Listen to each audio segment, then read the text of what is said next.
welcome back to my library. I am the eclectic bard, storyteller, and stimulator of the imagination. Today, we will be continuing with The Outsiders. Now, we left Ponyboy talking about Dally and some of his other gang members, some of the greasers, saying that Dally could be on the level of being basically a real tough guy. Now, if you don't understand some of the words, some of the actual slang that's in this book, it's understandable. After all, this book is based around the era of the 50s, but it's a great book, because I've actually read it in school. A lot of us probably have. But, that being stated, I also don't own the rights to this story. I always will say that, unless it's a story that I'm creating, I don't own the rights. I simply am here to present the story in an entertaining way. The rights belong to the author of The Outsiders by S.E. Hinton. Now, also, remember, if you like my content, please subscribe, and if you're new here, welcome. I'm glad to be being able to tell you these stories. Now, let's back up with Ponyboy and see how he's going to be going. Considering right now there's no real things going on. At least, except for maybe leaving the movies. That's about it. Now, back to The Outsiders.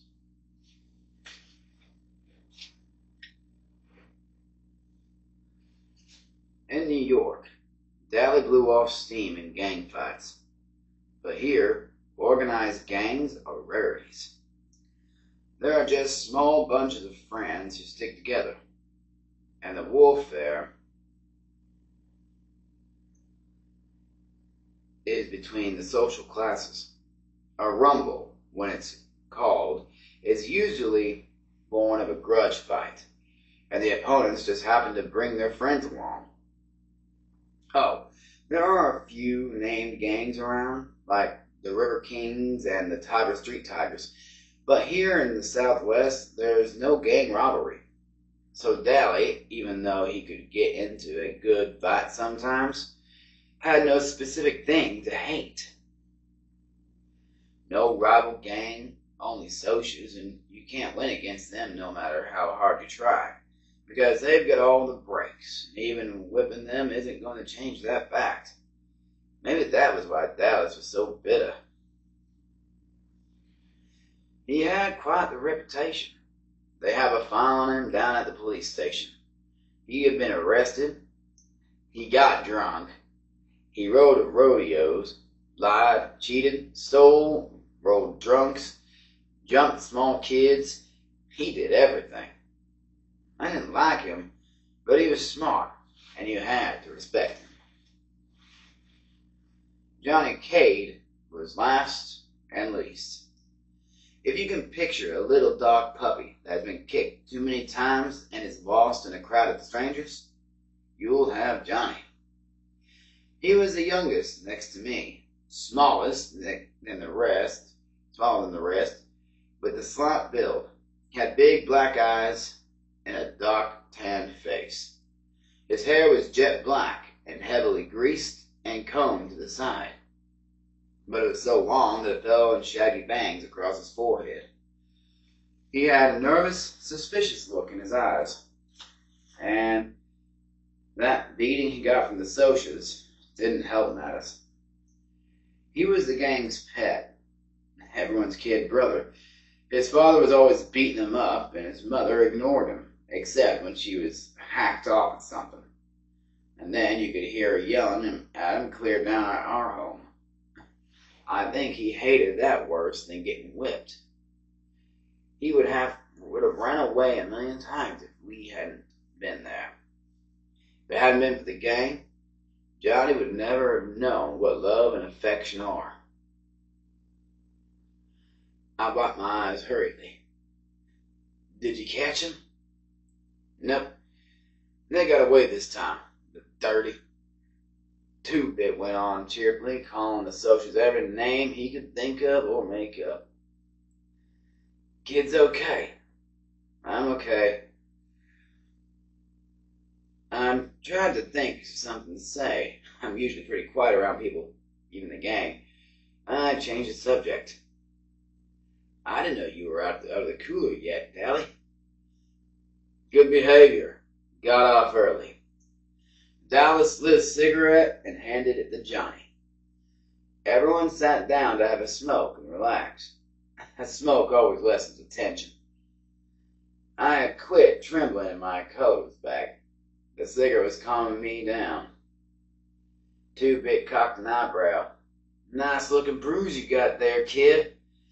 I touched my cheek gingerly. Really? Two-Bit nodded sagely. Nice cut, too. Makes you look tough. Tough and tough are two different words. Tough is the same as rough. Tough means cool. Sharp, like tough-looking Mustang or a tough record. In our neighborhood, both are compliments. Steve flipped his eyes at me. What were you doing walking by your lonesome? Leave it to good old Steve to bring up something like that. I was coming home from the movies. I didn't think. You don't ever think, Derek broke in. Not at home or anywhere when it counts. You must think at school with all those good grades you bring home, and you've always got your nose in a book. But do you ever use your head for common sense? No sirree, bub. And if you did have to go by yourself, you should have carried a blade. I just stared at the hole in the toe of my tennis shoe. Me and Derry just didn't dig each other. I never could please him. He would have collared at me for carrying a blade if I had carried one. If I brought home B's, he wanted A's. If I got A's, he wanted to make sure they stayed A's. If I was playing football, I should be studying. If I was reading, I should be out playing football. He never hollered at Soda Pop, not even when Soda dropped out of school or got tickets for speeding. He just hollered at me. Soda was glaring at him. Leave my kid brother alone, you hear? It ain't his fault he likes to go to the movies, and it ain't his fault the Socials like to jump us. And if he had been carrying a blade, it would have been a good excuse to cut him to ribbons. Soda always takes it up for me, Derry said impatiently. When I want my kid brother to tell me what to do with my other kid brother, I'll ask you, kid brother. But he laid off me. He always does when Soda Pop tells him to. Most of the time. Next time, get one of us to go with you, Pony Boy, Two-Bit said. Any of us will. Speaking of movies, Dally yawned, flipping away his cigarette butt. I'm walking over to the Night the Double tomorrow night. Anybody want to come and hunt some action? Steve shook his head. Me and Soda are picking up Evie and Sandy for the game. He didn't need to look at me the way he did right then. I wasn't going to ask if I could come. I'd never tell Soda because he really likes Steve a lot. But sometimes I can't stand Steve Randall. I mean it. Sometimes I hate him. Derry sighed, just like I knew he would. Derry never had time to do anything anymore.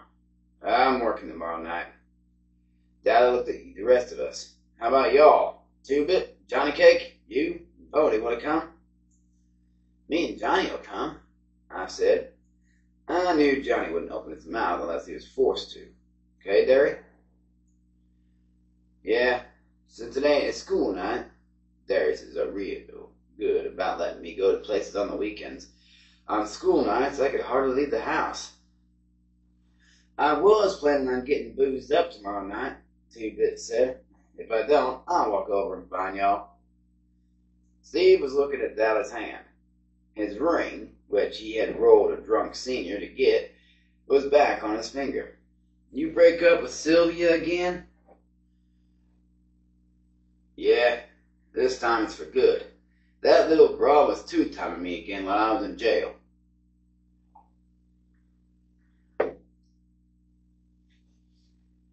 I thought of Sylvia and Evie and Sandy and Two Bits, many blondes. They were the only kind of girls that would look at us, I thought. Tough, loud girls who wore too much eye makeup and giggled and swore too much. I liked Soda's girl, Sandy, just fine, though.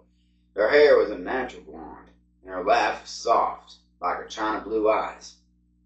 She didn't have a real good home or anything, and was our kind greaser. But she was a real nice girl. Still, lots of times I wondered what other girls were like.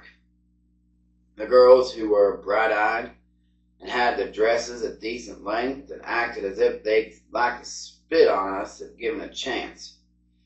Some were afraid of us, and remembering Dallas Winston. I didn't blame them, but most looked at us like we were dirt. Gave us the same kind of look that the Socials did when they came by in their Mustangs and Corvairs and yelled, "Grease!" at us. I wondered about them. The girls, I mean. Did they cry when their boys were arrested, like Evie did when Steve got hauled in? Or did they run out on them the way Sylvia did Dallas? But maybe their boys didn't get arrested, or beaten up, or busted up in rodeos. I was still thinking about it while I was doing my homework that night. I had to read Great Expectations for English, and that kid, Pip, he reminded me of us. The way he felt mocked, lousy, because he wasn't a gentleman or anything, and the way that girl kept looking down on him. That happened to me once. One time in biology, I had to dissect a worm, and the razor wouldn't cut, so I used my switchblade. The minute I flicked it out, I forgot what I was doing, or I would have never done it. This girl right beside me kind of gasped and said, "They all right. You are a hood." That didn't make me feel so hot. There were a lot of Socials in that class. I get put into A classes because I'm supposed to be smart, and most of them thought it was pretty funny. I didn't, though. She was a cute girl. She looked real good in yellow.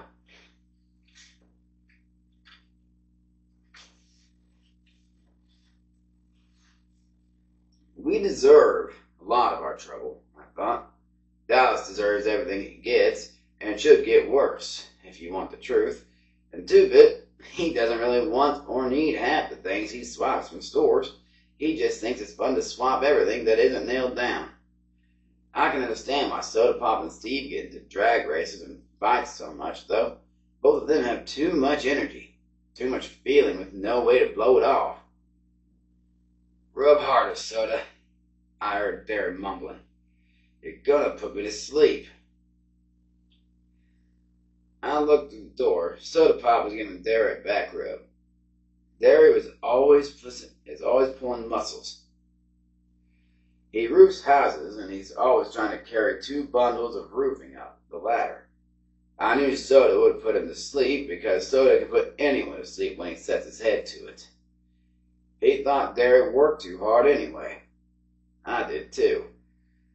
Derry didn't deserve to work like an old man. He was only 20.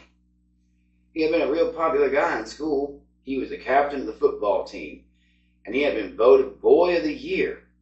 But we just didn't have the money for him to go to college, even with the athletic scholarship he won. And now he didn't have the time between jobs to even think about college. So he never went anywhere and never did anything anymore. Except work out at gyms and go skiing with some old friends of his sometimes. I rubbed my cheek where it turned purple. I had looked in the mirror, and it did make me look tough. But Derry had made me put a Band-Aid on the cut. I remembered how awful Johnny had looked when he got beaten up. I had just as much right to use the streets as the Socials did, and Johnny had never heard them. Why did the Socials hate us so much? We left them alone. I nearly went to sleep over my homework trying to figure it out.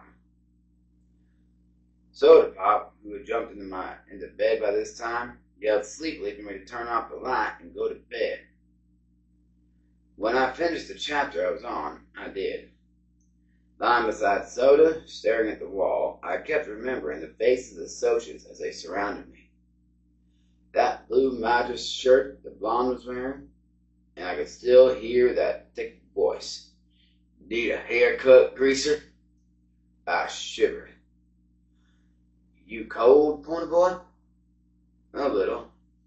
I lied. Soda threw one arm across my neck. He mumbled something drowsily. Listen, kiddo, when Derry hollers at you, he don't mean nothing. He's just got more words than somebody his age ought to. Don't take him serious. You dig, pony? Don't let him bug you. He's really proud of you because you're so brainy. It's just because you're the baby. I mean, he loves you lots. Savvy? Sure, I said, trying for Soda's sake to keep the sarcasm out of my voice. Soda? Yeah? How come you dropped out? I never have gotten over that. I could hardly stand it when he left school. 'Cause I'm dumb. The only thing I was passing anyway were auto mechanics and gym. You're not dumb. Yeah, I am. Shut up and I'll tell you something. Don't tell Derry, though. Okay. I think I'm gonna marry Sandy after she gets out of school. And I get a better job and everything. I might wait till you get out of school, though, so I can still help Derry with the bills and stuff. Tough enough. Wait till I get out, though, so you can keep Derry off my back. Don't be like that, kid. I told you he don't mean half of what he says. You in love with Sandy? What's it like? He said happily. It's real nice. In a moment, his breathing was light and regular. I turned my head to look at him, and in the moonlight, he looked like some Greek god come to earth. I wonder how he could stand being so handsome. Then I sighed. I didn't quite get what he meant about Derry. Derry thought I was just another mouth to feed and somebody to holler at. Derry love me? I thought of those hard, pale eyes. Soda was wrong for once, I thought. Derry doesn't love anyone or anything except maybe Soda. I didn't hardly think of him being human. I don't care, I lied to myself. I don't care about him either. Soda's enough, and I'd have him until I got out of school. I don't care about Derry, but I was still lying, and I knew it. I lie to myself all the time, but I'd never believe me. That's where we'll stop for today. Now, the actual thoughts Ponyboy's having about Derry. It's quite interesting. I'm pretty sure a lot of us may have had those thoughts, especially those who may have came from harsher backgrounds. But in the end, we all know that our family loves us, regardless of anything. Now, remember, if you like this content and want to see some more, please like and subscribe. Hit the notification bell if you don't want to miss another video from me. And leave a comment below with your suggestions for other books you may want me to read. Doesn't matter the genre or anything like that. But I'll take a look at them and see if I would actually read them on the channel. Now, and whatever ones are suggested the most, I shall do polls every so often to decide what books will be done next. As this is the classics section, please list the classics that you want me to read. List classic authors, and I will look at them. This has been the Eclectic Bard. Farewell.